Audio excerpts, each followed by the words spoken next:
Gianni Torrenti, assessore regionale all'immigrazione, una panoramica sullo stato dell'arte della gestione dei migranti in Friuli Venezia Giulia, in particolar modo per l'Alto Friuli. Che situazione c'è?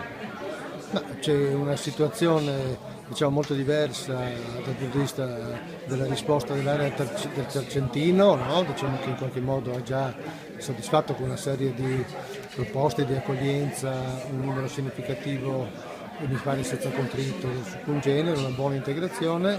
Diversa situazione invece più su, dove stiamo ragionando con Tarvisio, stiamo ragionando con Pontebba, che oggi credo che riceverà qualche richiedente, credo numeri molto piccoli, dove in qualche modo stiamo affrontando. Come sapete, lì ci sono strutture pubbliche che vanno anche risistemate, quindi che hanno rallentato ovviamente anche il processo. Quindi diciamo una situazione abbastanza diversa, in cui ci sono degli esempi di modelli molto buoni, Venzone di questo, Veniano un altro, Tacento stessa, e altri che invece vanno un po' costruiti in collaborazione ovviamente con i comuni stessi. Recentemente c'è stata una richiesta importante per il distretto del San Danielese, oltre 160 persone.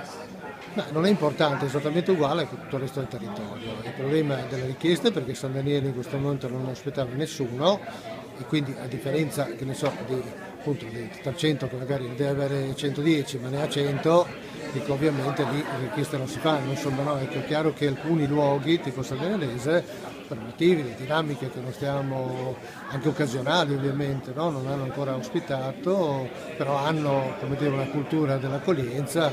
Abbiamo stimolati ad accelerare molto, perché ovviamente noi stiamo pensando che quei posti non sono da prepararsi per il futuro, sono posti che servono ad esempio alla città di Udine per alleggerirsi delle persone che sono per strada. Attualmente ai confini la situazione è tranquilla, in caso di emergenze siete comunque pronti come regione e come sistema di forze dell'ordine? Sì, la situazione è tranquilla perché non c'è convenienza, diciamo, per i migranti di venire di qua, perché hanno obiettivi diversi, come andare in Germania, in Svezia, nei paesi del nord, e sanno che se entrano in un paese grande come l'Italia poi restano bloccati qui per motivi di riconoscimento eccetera, quindi non c'è convenienza. È chiaro che il monitoraggio è indispensabile, perché non possiamo farci trovare impreparati.